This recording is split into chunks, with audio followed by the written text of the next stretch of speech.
الكريم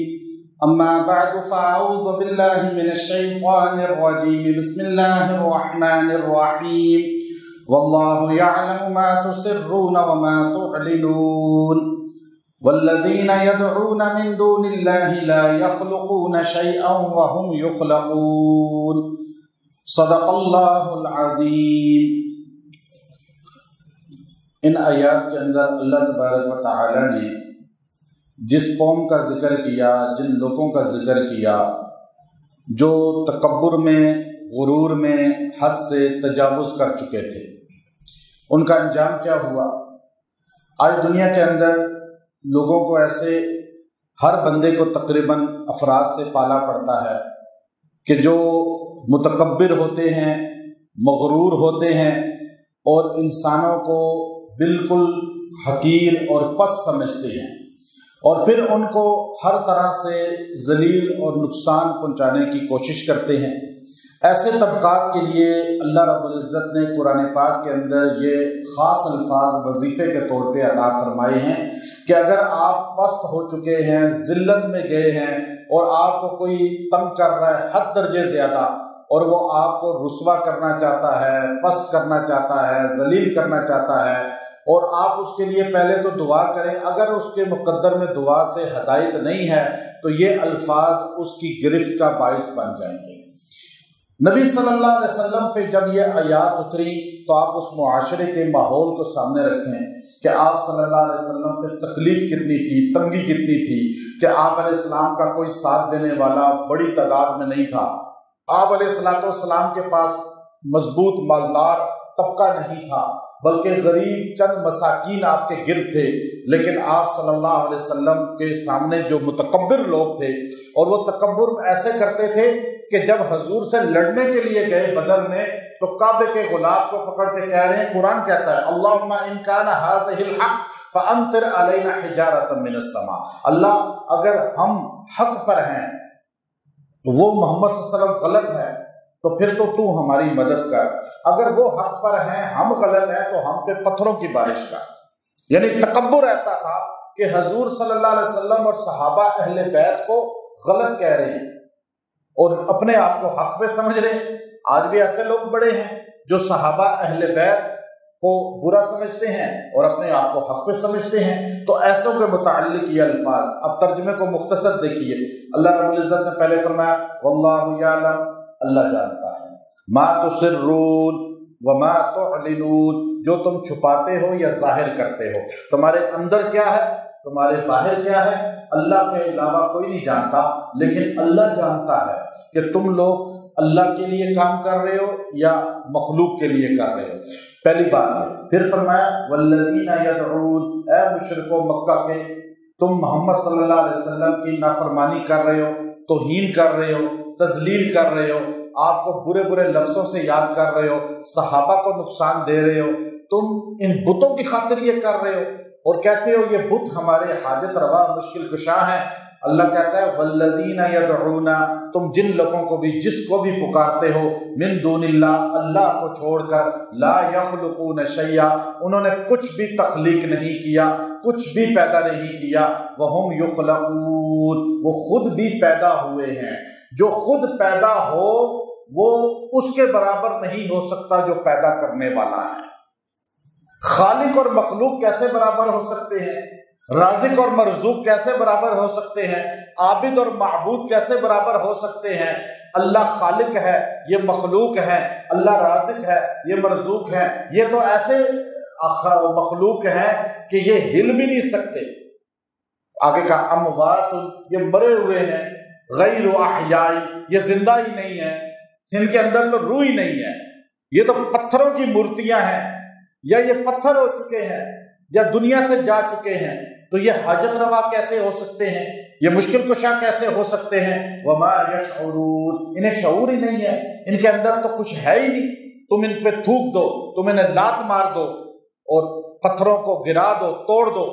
انہیں پتہ ہی نہیں چلتا، ان کے اندر شعور ہی نہیں ہے۔ تمہارے ہاتھوں سے تخلیق ہو کر یہ حاجت روا کیسے ہوئے جو خود تخلیق نہیں ہو سکتے؟ ایان یبعثون، انہیں شعور ہی نہیں ہے، انہیں پتہ ہی نہیں ہے کس کس کو، یہ جتنے تم نے دنیا میں، آج دنیا میں جتنے حاجت روا ہیں انسانوں کے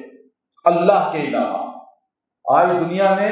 اللہ کے علاوہ جتنے حاجت روا ہیں، میں نیپال میں گیا، مجھے کہا جی یہاں 36 کروڑ خدا ہیں ان لوگوں کے، ہند والوں نے 36 کروڑ خدا بنائے ہوئے، افریقہ والوں نے اپنے اپنے خدا بنائے ہوئے ہیں، رشیا والے کوئی کس کو کوئی کس کو، دنیا پوری کے اندر الہ بنائے ہوئے ہیں اللہ کو چھوڑ کے کروڑوں کی تعداد میں۔ اللہ فرماتے ہیں ایان یبعثون، ان سب کو نہیں پتا کہ قیامت کب آئے گی، یہ اٹھیں گے کہاں؟ جس کو تم حاجت روا کہتے ہو، جس سے جا کے مانگتے ہو، جس سے تم چاہتے ہو کہ یہ میری حاجت روائی کرے، مشکل کشائی کرے، ان کو یہ بھی نہیں پتا کہ یہ اٹھائے کب جائیں گے، یہ زندہ کب ہوں گے، قیامت کب آئے گی۔ تو فرمایا الہکم الہ واحد، تمہارا الہ ایک ہے بس۔ اللہ نے کہا الہکم، اللہ نے 2 بار یہ لفظ کہا، الہکم تمہارا الہ، الہ واحد، بس ایک الہ ہے۔ یہ آیت جو ابھی میں پڑھ کے بتا رہا ہوں یہ وظیفہ ہے ایسا، اور اس کے متعلق علماء نے لکھا، مفسرین نے، کہ اس کے اندر اسم اعظم اللہ نے رکھ دیا ہے۔ اللہ نے 2 بار لفظ الہ استعمال کیا ہے، کلمے میں ایک بار ہے لا الہ الا اللہ، تو پڑھ کے سیدھا جنت میں چلے جائیں گے، اور جب 2 بار الہ کا لفظ آ جائے تو اس کے بعد دعا یوں قبول ہو جاتی ہے۔ اب آپ کا یقین ہے کلمہ پڑھ کے دعا قبول ہوتی ہے، تو جس آیت میں 2 بار لفظ الہ آ گیا، اب یہاں لفظ الہکم الہ واحد فالذین لا یؤمنون بالآخرہ، وہ لوگ جو آخرت کے منکر ہیں، جو آخرت پر ایمان نہیں رکھتے۔ اچھا مانتے ہیں، یقین نہیں ہے، ایمان یقین کا نام ہے نا، اندر کا نام ہے، تو فرمایا قلوبہم منکرہ، منہ سے کہتے ہیں آخرت ہے لیکن دل ان کے منکر ہے،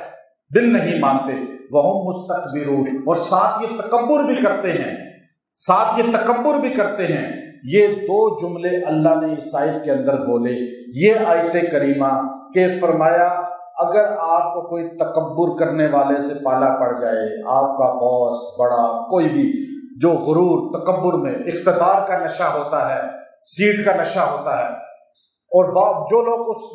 جگہ بیٹھ کر بھی عدل و انصاف کرتے ہیں، محبت کرتے ہیں، رویہ عاجزی والا رکھتے ہیں، اللہ انہیں بعد میں بھی عزت دیتا ہے، دنیا میں بھی اور دنیا کے بعد بھی۔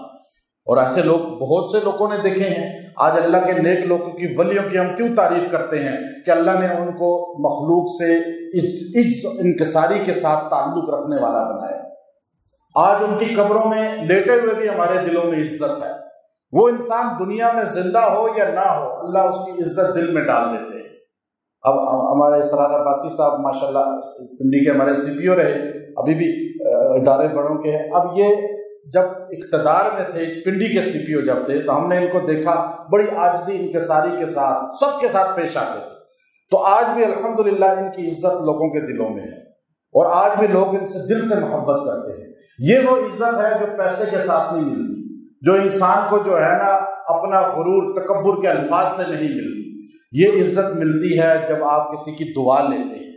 جب کسی کا دل خوش کرتے ہیں، اس کے دل سے جو دعا نکلتی ہے۔ تو آج ہمارے اداروں کو، ہمارے محکموں کو، ہمارے بڑوں کو، جو فیکٹریوں کے مالک ہیں، جو کسی بڑے بڑے اداروں کے آنر ہیں، ان کو یہ سوچنا چاہیے کہ غریب کی بد دعا نہ لیں، کسی آدمی کی بد دعا نہ لیں، کسی آدمی کا دل، اگر آدمی پر کوئی ظلم کر بیٹھے کسی طرف سے بھی، کہیں بھی ظلم ہو رہا ہے، اب میں کسی ایک کا نام نہیں لیتا، آپ دیکھ رہے ہیں کہ اب آپ غرور اور تکبر میں الجھ چکے ہیں، خاندان میں بھی ایسے ہوتا ہے، میاں بیوی کے رشتوں میں بھی ایسے بندے مل جاتے ہیں جو تکبر اور انا کا مسئلہ بنا لیتے ہیں اور کام خراب کر رہے ہوتے ہیں، یا آپ کو ذلیل کر رہے ہیں کاروبار میں کوئی بندہ، یا آپ کے رشتے کو خراب کر رہا ہے، یا آپ کو کسی عدالت کچہری میں اس طرح ذلیل کیا جا رہا ہے تکبر اور رعونت کے ساتھ، تو آپ یہ آیت کریمہ آیت نمبر 22 ہے سورہ نحل، الہکم الہ واحد فالذین لا یؤمنون بالآخرة قلوبهم منکرۃ وهم مستکبرون، اس کو 22 مرتبہ پڑھ کے دعا کریں، 7 دن یہ دعا کر لیں، اللہ آپ کو اس کا فیض عطا فرمائیں گے۔ حضور پر اس کے بعد حضور پر جو تکبر کرنے والے لوگ تھے نا، جو حضور کے نام بگاڑتے تھے، حضور کے لیے توہین کے لفظ بولتے تھے، صحابہ کے لیے توہین کے لفظ بولتے تھے، ان کا انجام کیا ہوا؟ بدر میں آپ دیکھیں کہ ایک ایک جگہ ان کی کھوپڑی پڑی ہوئی تھی۔ اللہ تعالیٰ نے ان کو دنیا میں بھی رسوا کیا اور آخرت میں بھی رسوا۔ وآخر دعوانا الحمد للہ رب العالمین۔